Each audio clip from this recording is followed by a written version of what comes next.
Hey guys, so the iPhone 16 lineup dropped a couple weeks ago. I think we're done tinkering with it now, so I thought it'd be a good time to share some of my favorite accessories with you guys. Let's ramble.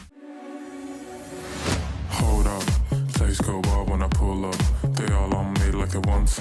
So let's start with the most obvious and essential accessory for the iPhone, and that is of course a powerful charger. While iPhone batteries have improved a bit, I still struggle sometimes to make my iPhone 16 Pro Max last until the end of the day, especially with a lot of screen on time. So yeah, a charger is definitely an essential accessory, but I don't feel like lugging around massive chargers. Most of you already know I'm a big fan of UGREEN for all of my charging stuff, so I was really stoked when they dropped their Uno series. These groovy little robots are perfect. This is the UGREEN Uno charger, 100 watts. They're super small, they look really cool on any techie's desk, but when you detach the base, it turns into a little charger. But don't be fooled by its size because this little guy packs a 100 watt punch, which means it can charge an iPhone 16 from 0 to just under 60% in half an hour. But because it has 3 USB-C ports and a USB-A port, you can of course charge a whole host of accessories. The C1 and the C2 ports can blast the full 100 watts, so I can even charge my MacBook Pro with this mini charger, which is kind of wild to me, honestly. I mean, compared to this little fella, the Apple chargers look absolutely massive. UGREEN uses what they call GaN Infinity for these chargers, which combined with their thermal guard systems allow for these chargers to be so small without having to worry about them overheating. A little bonus feature is the little TFT screen here. It's a smart display with status emojis whereby the little robot's facial expressions change as the charging cycle progresses. I can appreciate these little touches. It's the attention to detail that makes these products so fun to use. These robots are part of a whole Uno series of chargers, power banks, cables, you name it. If you want to check them out for yourself, there will be links to everything in the description down below. Now, this next accessory has been an absolute lifesaver for me on the iPhone 15 Pro Max, so I'm really stoked that it works just the same on the iPhone 16 Pro Max. This is the Lexar Professional Go portable SSD, and it is awesome. It's super tiny, as you can see, but they go all the way up to 2 terabytes of storage without getting any bigger. This one happens to be 1 terabyte, but the 2 terabyte version is the exact same size, and I use mine mainly for video. The iPhone cameras have been freaking amazing these past couple of years, and they just keep getting better with every upgrade. It's about the only thing I still get excited about with these iPhone upgrades, to be honest. The 16 Pro Max can shoot 4K video all the way up to 120 frames per second now, which is insane. The downside is that these files are absolutely massive, so you will fill up your internal memory really quick. Not to mention that you literally cannot shoot 4K ProRes in 60 or 120 frames per second straight onto the internal memory. You actually have to use an external SSD or the camera app simply won't let you. There are third-party apps like the Blackmagic app that do give you the option to shoot internally, even at those settings, but if you want to stick to Apple's own camera app, you're gonna have to use an SSD, and in that case, you obviously don't want to have some large SSD dangling off your phone. This one plugs straight into the iPhone, and when you're done, you just take it out, plug it into your computer, and transfer the files there, which also eliminates the hurdle of transferring the footage from your iPhone onto your computer, which can be a real hassle. It does come with a little hub, so you can use this in many more ways. In case you want to rig up your iPhone, I did a whole dedicated video on that if you want to see what else this thing can do. But yeah, it's the tiny size, the large capacity, and the ease of use with the iPhone that makes this a no-brainer accessory for me personally. Next up are these super lightweight AR or XR glasses called the Rainio Air 2S. Now these actually come with this little Google Pocket TV, so you can use this package as a standalone package to watch content like YouTube or Netflix. But I actually prefer to just plug these in directly to my iPhone and watch content that way. It's absolutely perfect for trips. I mean, they're literally the size of a pair of sunglasses, as you can see, so you can toss them in any bag and they'll hardly take up any space. I love watching videos like this on flights. I don't need to hold a tablet or look down at a computer. I just pick my content on the phone, sit back in whatever position, even lying down, and then watch my videos on the equivalent of a 120-inch screen. Works great for gaming as well, by the way. Now, this next iPhone accessory actually helped me a great deal when I was filming the video on those AR glasses, and I just had to include it in this roundup because it's so cool. It's essentially a 12-inch macro lens that lets you get really close to your subject, and because of its shape, you can create shots that are simply impossible to get without it. Whether it's pushing through a scene or just getting really close up into a tiny spot, and as a result, you get these really cool images that make people go like, how did you do that? Just to give you an example, one of the challenges in creating a video with those AR glasses glasses I just showed you is that it's simply impossible to show you exactly what I'm seeing on those glasses because everything is transmitted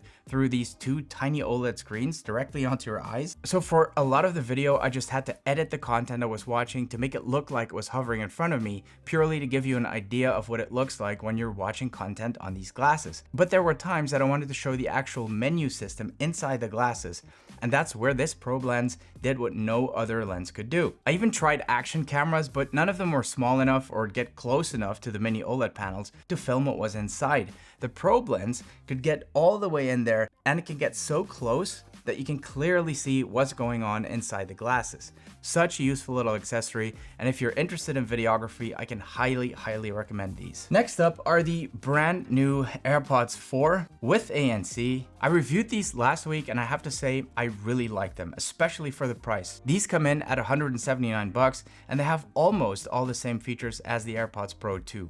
The noise cancelling on the Pros is a little bit superior, I have to say, but the ANC on these things is pretty impressive as well. The other thing the Pros have over these is the volume control on the stems. I do use that a lot on my Pro 2s, so if you really want that, these are not for you. But other than that, you get a pretty near similar experience at a much lower price. And if you're one of those people whose ears just don't agree with the rubber tips on the Pros, then these might just be the perfect pick for you. Now, one of my favorite use cases for these AirPods, aside of course from listening to music and watching content, is gaming. You get so much more immersed into a game when ANC is on and the audio is really nice and crisp. I'm using the iPhone 16 Pro Max, and of course it's got this nice big 2000 nit screen, 120 Hz refresh rate, so it's perfect for gaming. And to complete the experience, I very recently picked up this Backbone 1 Gen 2. It's a USB-C controller. You just slide in the phone and it basically turns it into a handheld gaming device. And with the way games are developing on the iPhone, I really don't think I'll be taking my Nintendo Switch or even my Asus ROG on my next trip.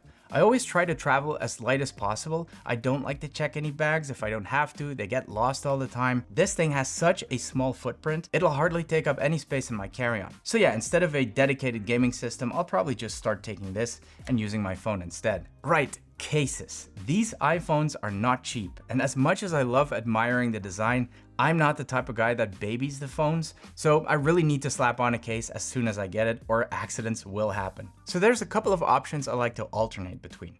The Apple Silicon cases this year look really nice. I love some of the new colors like this one. The only downside is the fact that these are absolute lint magnets, and so they collect dust and lint and all the other crap really quickly, which makes them look kind of grimy and gross. And if you're a bit OCD like me, these are definitely not always ideal. The Beats cases, on the other hand, are very sleek and very smooth, but they do collect fingerprints, and quite a lot of them. I don't know if you can see that right here, but it's disgusting on these dark colors. So I usually use the stone color. It's my favorite one, not just because it looks really nice on the phone, but also because even though it does attract fingerprints, you won't see it as much on these. They look pretty clean, even though they're full of fingerprints. You can see it probably if I hold it a very specific way, but not really even then. So these really are my favorites of the bunch. But anyway, for me personally, leather cases are my go-to cases most of the time. They look elegant, they're durable, and they don't attract any fingerprints or lint. I'm currently rocking this pebbled case by Grams28. They have become one of my favorite brands for leather accessories, and their iPhone cases are no exception. They all just look and feel really premium. They're just nice cases overall. By the way, I'm working on a video right now comparing all of my favorite leather cases, so if you're into that kind of stuff, definitely subscribe to the channel and hit the bell so you get notified when that video is up. I already reviewed all of these cases, all of the different colors, so if you want to see that, it's already up on the channel. And there should be a little short reviewing all of these Beats cases, so just have a look if you're interested in seeing more of those. I did actually wanted to shout out some of these ESR cases as well. These are definitely the more rugged cases, so I don't know if that's your jam, but they have this ring protecting the iPhone's camera, and it folds out like a little stand. So you can set the phone down both in portrait and in landscape mode, which is super convenient when you want to watch a bit of content on the go. And the big advantage of making the stand around the camera bump and not in the middle is of course that the MagSafe ring stays free for other accessories or charging. ESR also happens to make my favorite screen protector, by the way, because of the way it's it's applied. It's 100% foolproof. It doesn't leave any bubbles, so it's just perfect for klutzes like me. Now, if you really don't want to use a case because you want to be able to admire your shiny new iPhone from time to time, Harbour London makes these leather pouches that are just perfect for that. You can just use your iPhone naked most of the day, and then when it's time to toss it in your bag, you just slip it into your pouch so you don't have to worry about keys or any of your other stuff messing up the phone.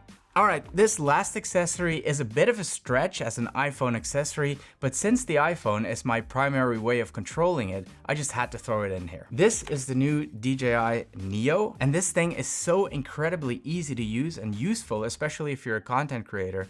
Technically, you don't even need a remote to operate this thing. It has a bunch of filming and flying modes on top, so you just press whatever mode you want and have it film you. But for a little more control and to get a preview of what I'm actually filming, the DJI phone app is absolutely perfect. It is the easiest camera drone I've ever flown. I can even fly it inside the studio. It's so small and the propellers are so well guarded that you can't really cause any damage. It's $199, which in my opinion is insane value for a 4K camera drone. Alright guys, I hope you enjoyed my little list of favorites. Let me know in the comments if there's anything you're thinking of picking up, and if you have a favorite accessory that you think should definitely belong on this list, do let me know in the comments down below. Thank you so much for watching, and see you in the next one.